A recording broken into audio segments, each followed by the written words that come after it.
गोसाईजी परम दयाल की जय। जातिमां हीन भक्तिमां उत्तम एक चौड़ो।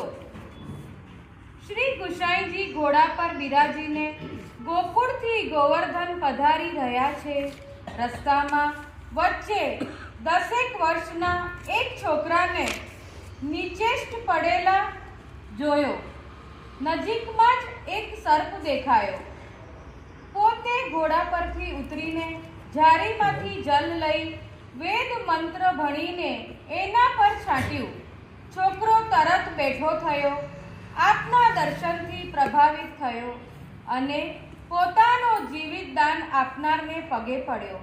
મહારાજ, આપ મહાપુરુષ છો, આપે ઘણી દયા કરી મને જીવાડ્યું, હવે તમારો ચાકર ગણો। ખવાસ પૂછે છે, ભાઈ તું કોણ છે, ક્યાં રહે છે, ક્યાં જતો હતો?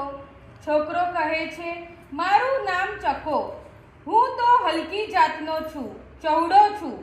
રસ્તા વાળવાનું અમારું કામ, ગોવર્ધન મારું ગામ। રસ્તે જતા સાપ કરડ્યો, જિંદગી પૂરી થવાની હતી પણ નવી મળી। શ્રી ગુસાઈજીએ લીલાના જીવને પારખ્યો। અપરાધવશ શાપના લીધે એ હીન યોનિમાં જન્મ્યો હતો।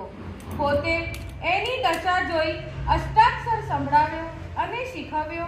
પછી આજ્ઞા કરી કે તું આ મંત્ર રાત દિવસ બોલ્યા કરજે, તારું કામ થઈ જશે। ચકો ઘરે આવ્યો। શ્રી ગુસાઈજીનું ધ્યાન એના મનમાંથી ખસતું નથી। અષ્ટાક્ષરનું રટણ દિવસ રાત કર્યા કરે છે। એના મનમાં કોઈ અપૂર્વ ભાવ પ્રગટે છે।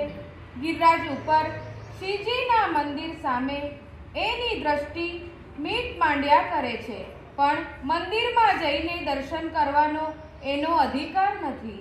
જાતિનો એ અંત્ય જ છે। ઈચ્છેલી વસ્તુ ન મળે ત્યારે તેને માટે આતુરતા પ્રગટે છે। શ્રીજીના દર્શનની આરતી એના મનમાં વધતી ગઈ। વિરહથી પ્રાણ અકળાવા લાગ્યા। ભગવાન બધું સહી શકે છે, પણ પોતાના જનોનો વિરહ ક્લેશ સહી શકતા નથી। એક દિવસ પોતે સામે પધારીને ચકાને દર્શન આપ્યા। પૂર્વની પ્રીતિ તાજી ગઈ। એ અદ્ભુત દર્શનથી ચકો ચકિત થઈ ગયો। એનું મન અહોભાગ્યથી ભરાઈ ગયું। આહાહાહા, કેવા મનોહર સ્વરૂપ! દર્શન આપીને શ્રીજી તો પધાર્યા, પણ ચકાના મનમાં એ અદ્ભુત સ્વરૂપની લગન લાગી। પછી તો શ્રીજી બીજે ત્રીજે દિવસે એને દર્શન આપવા પધારતા।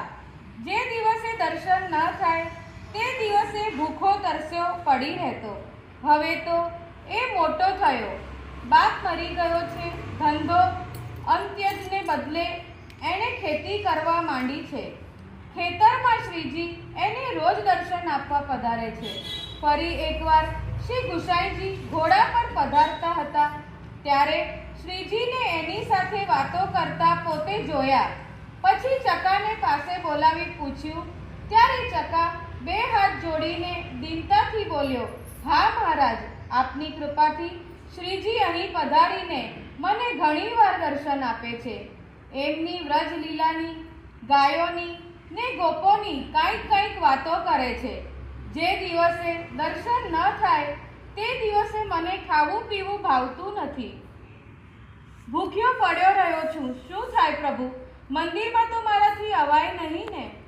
આપશ્રીએ એને આશ્વાસન આપ્યું, કાલથી રોજ મંદિર આવજે, રાજભોગના દર્શન પહેલા મંદિરના દ્વાર પાસે બેસજે, સૌથી પહેલા તને જ દર્શન કરાવીશું।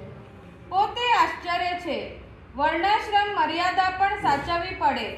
વસ્તુતઃ તો ભક્તિમાં જાતિ ભેદ નડતો નથી, સૌને ભક્તિનો સમાન અધિકાર છે। તેમાંય પુષ્ટિ ભક્તિનો તો સ્વતંત્ર અને સર્વશ્રેષ્ઠ। મંદિરે પધારીને આપશ્રીએ ઝાપટિયાને બોલાવી આજ્ઞા કરી, આ ચૌડાને માળા બોલે ત્યારે દર્શન ખુલતા જ જગમોહનમાં બોલાવીને દર્શન કરાવી દેજે। એ જાય પછી બીજા વૈષ્ણવને દાખલ કરજે। બીજા દિવસથી એ ક્રમ શરૂ થયો। ચકાના આનંદનો પાર નહોતો। નિત્ય સમયસર નાહી ધોઈને શુદ્ધ કપડાં પહેરીને તે મંદિરને દ્વાર આવી જતો. પણ એક દિવસ જરા જુદું બની ગયું. એ એવો રોકાઈ ગયો કે સમયસર ન આવી શક્યો. સહેજ મોડું થયું. દર્શન બંધ થઈ ગયા હતા. એને ખૂબ તાપક્લેશ થયો. તરત જ વિરહ જ્વર ચડી આવ્યો. ઘેર પાછો પણ કેવી રીતે જાય? મંદિરના પાછલા ભાગમાં એ રુદન કરતો ભૂખ્યો તરસ્યો પડી રહ્યો. થોડા સમય વીત્યા હશે. કૃપાળુ શ્રીજી સહી ન શક્યા. પોતાની ઈચ્છાથી જ નિજ મંદિરમાં પછીતમાં બાકોરું પાડીને પોતાના નાળ વિહરી ચકાને બૂમ પાડીને બોલાવ્યા. શ્રીજીનો સ્વર સાંભળતા જ ચકો ચમકીને બેઠો થયો. બાકોરા સામે દ્રષ્ટિ ગઈ. એકમાંથી શ્રીજીએ એને પોતાનું મુખ દર્શન કરાવ્યું. એટલું જ નહીં, પોતાના બંટામાંથી 2 પ્રસાદી લાડુ એ બાકામાં થઈ બહાર મૂક્યા. ચકો પોતાનો અહોભાગ્ય માનીને એક લાડુ તો ત્યાં જ ખાઈ ગયો. બીજો બાંધીને ઘેર લઈ ગયો. સાંજે ઉત્થાપનનો સમય.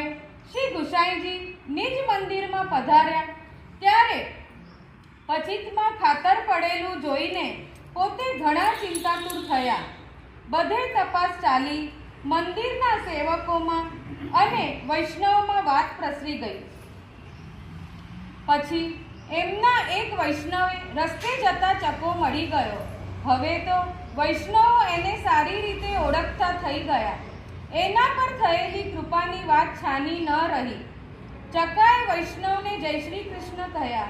વૈષ્ણવે એને મંદિરમાં ખાતર પડ્યાની ને શ્રી ગુસાઈજીની ચિંતાની વાત કરી. ચકો તરત જ ત્યાંથી દોડીને શ્રી ગુસાઈજીની બેઠક પાસે આવ્યો.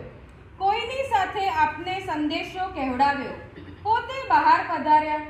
ચકાએ ધીમે રહીને બનેલી બધી વાત કરી અને ચિંતા નહીં કરવા આપશ્રીને વિનંતી કરી. તપાસ કરતા કાંઈક ચોરાયેલું તો જણાયું નહોતું, છતાં આપશ્રી ઉદાસ થતા હતા. આ ચિંતાનો વિષય તો હતો જ. ગમે ત્યારે આ રીતે ખાતર પડીને મંદિરમાં ચોરી થઈ શકે. આ તો ભારે જોખમ. પણ ચકાની વાત સાંભળ્યા પછી પોતે પ્રસન્ન થયા. શ્રીજી કેવા દયાળુ છે અને ભક્તો માટે કેટલો શ્રમ લે છે એ વિચારતા પોતે ગદગદ થયા. ચકાને આજ્ઞા કરી, આજ પછી તું 8 સમામાંથી ગમે તે સમય આવીશ તો પણ પ્રથમ દર્શન તને જ કરાવીશું. તું ખેદ કરીશ નહીં. તારે માટે શ્રીજી શ્રમ લેવો પડે છે. પછી પોતે ઝાપટિયાને પણ આ વાત સમજાવી. આવા જીવો માટે તો જાતિ મર્યાદા પણ ગૌણ બની જાય છે. પછી શ્રી ગુસાઈજીએ પેલો બકોરો પુરાવી દેવાની પોતાના માણસને આજ્ઞા કરી. પણ શ્રીજીની ઈચ્છા એ કાયમ રાખવાની જણાઈ. દીનહીન જીવો પ્રત્યેનો પોતાના કૃપાનો એ પ્રતીક હતો. શ્રીજીએ પુરાવવાની ના કહી એટલે તે હતું તેમ જ રાખવામાં આવ્યું. અત્યારે પણ એ ત્યાં વિદ્યમાન છે. હવે તો ચકો નિત્ય સમયસર દર્શને આવી જ જતો અને ચિત્તમાં નિરંતર શ્રીજીના સ્વરૂપનું અને લીલાઓનું અવગાહન થયા કરતું. એ જ એની માનસી સેવા હતી. આ બધું કેવું અદ્ભુત, કેવો અનુપમ કૃપા માર્ગ! શ્રી ગુસાઈજીને શરણે આવતા આપની કૃપા દ્રષ્ટિ થતા આવા હીન જાતિ જીવ પર શ્રી ગોવર્ધન ધરની કેવી કૃપા ઉતારી! આ માર્ગમાં ગુરુ કૃપાથી શુદ્ધ ભાવ પ્રગટ થતા ગમે તેવા નિસાધન જીવો પણ ફળ પ્રાપ્તિ થાય છે. અનેક ભગવદીઓના અનુભવોના આ વિષય છે. પુષ્ટિપથનું આ અનુપમ તત્વ છે. સિદ્ધાંત નવનીત. આપણા સનાતન ધર્મની 2 મુખ્ય શાખાઓ છે, વૈદિક ધર્મ અને ભગવત ધર્મ. વૈદિક ધર્મમાં બ્રાહ્મણ, ક્ષત્રિય અને વૈશ્યમાં પુરુષ જાતિના લોકોને જ ધર્મ પાલનનો અને મોક્ષનો અધિકાર આપવામાં આવ્યો છે. આ ત્રણેય વર્ણમાં સ્ત્રીઓ અને શૂદ્રોને એ અધિકાર નથી. તેમના પુણ્યથી બીજો જન્મ પહેલી 3 જાતિમાં પુરુષ દેહથી મળે તો જ તેઓ ધર્મ પાલન કરી મોક્ષ મેળવી શકે છે. ભાગવત ધર્મમાં ભગવાનને પ્રાપ્ત કરવા માટે કોઈ જ બંધન નથી, જાતિનો કોઈ આગ્રહ નથી. સ્ત્રી પુરુષ જ નહીં પણ પશુ પક્ષી પણ ભક્તિ માર્ગે ચાલીને ભગવાનને પ્રાપ્ત કરી શકે છે. આવો ભગવત ધર્મ ઉત્તમ છે. ગીતાજીમાં ભગવાન કહે છે, હજારો વર્ષ સુધી જ્ઞાની અને યોગી તપશ્ચર્યા કરે છે, પછી એ જીવાત્માને હું ભક્તિનું દાન કરું છું. આપણે શ્રી મહાપ્રભુજીએ કૃપા કરી સીધી જ પુષ્ટિ ભક્તિનું દાન કર્યું છે. શ્રી મહાપ્રભુજીનો દ્રઢ આશ્રય રાખવો જોઈએ. શ્રી વલ્લભાધીશ. વૈષ્ણવ પરિચય. નામ વાર્તામાં આપેલું નથી. વતન ગોવર્ધન ગામ. સેવ્ય સ્વરૂપ ઉલ્લેખ નથી. લીલાનું સ્વરૂપ બનરાની નામની સખી. તેઓ કુસુમ વનમાં રહેતા. પુલિંદીઓના યુથમાં હતા. તામસ ભક્ત હતા. જ્ઞાતિ ચૌડા. પરિવાર ઉલ્લેખ નથી. શ્રી ગુસાઈજી